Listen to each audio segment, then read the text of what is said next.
Bonjour à tous. Dieu donne dans sa parole des conseils de vie.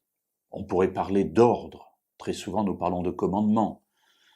Mais Dieu n'est pas intéressé par le commandement. Ce qu'il nous donne, ce sont des conseils pour que nous vivions une vie riche, une vie épanouie, une vie heureuse. Un de ces conseils concerne la vie conjugale. Dieu nous encourage à avoir une femme ou un mari.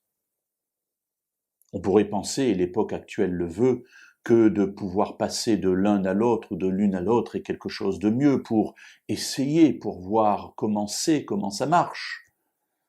Pour autant, la Bible nous encourage à nous attacher à notre femme ou à notre mari de manière totale et définitive. Salomon ne l'a pas compris.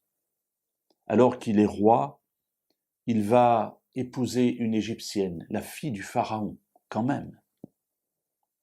Et le chapitre 11 du premier livre des rois, au verset 1, va ajouter un détail à cela. Le roi Salomon aima beaucoup de femmes étrangères, outre la fille du Pharaon, des Moabites, des Ammonites, des Édomites, des Sidoniennes, des Hittites.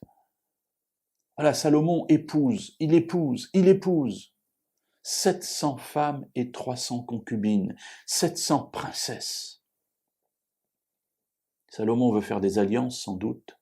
Sans doute a-t-il aussi l'intérêt pour le sexe opposé. Toujours est-il, c'est que ces femmes vont l'amener à l'idolâtrie. Mes amis, lorsque nous nous éloignons de la volonté de Dieu, ça n'est jamais sans conséquence. Salomon l'apprend à ses dépens. Ces femmes vont l'entraîner lui aussi vers l'idolâtrie. Il bâtit des temples aux dieux étrangers. Et finalement, son cœur n'est pas tout entier à Dieu. Alors, avant de nous éloigner d'un conseil de Dieu, avant de nous éloigner d'une règle qu'il nous propose de mettre en action dans notre vie, posons-nous la question de savoir si le choix que nous faisons vers quelque chose d'autre est réellement un choix vers quelque chose de mieux.